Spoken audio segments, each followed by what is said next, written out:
The inevitable happened where age and ailments caught up with my father, and at 82 years of age, he expired. I was by his side in the hospital and was witnessing the final efforts made by the hospital staff. I was extremely tense and wanted to let off the lid of my emotions, but could not, as by then the masculinity demonstration was firmly etched. After he expired, I had to share the news with family, and I did the same, holding back my feelings. Then, through the day, people came and expressed their sorrow. By not crying, I felt that I had achieved the peak of masculinity. However, from the next day, I started to experience a peculiar headache which I had never experienced before. As days passed, my sleep became irregular and I woke up with bad dreams all the time. I made the choice to check with my family doctor, who is a very well experienced one. After examining, he said that all my physical parameters were fine, and he asked whether anything untoward had happened. I told him about the passing of my father. He immediately checked whether I had cried or held back, and I told that I had held back.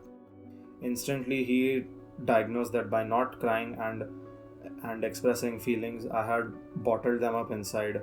Thus, it had transformed into stress induced headaches. And this is what was happening to a few of his other male patients as well. When they did not express their emotions after an event, that day I realized that over influence of masculinity had negative effects on me.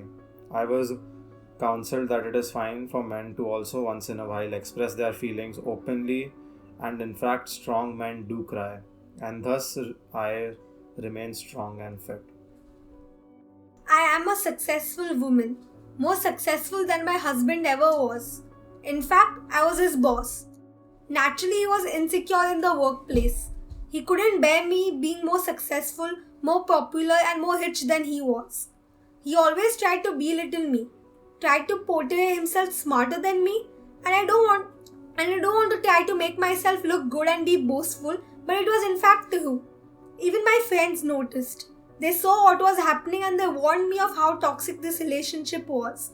But I went on because I still loved him.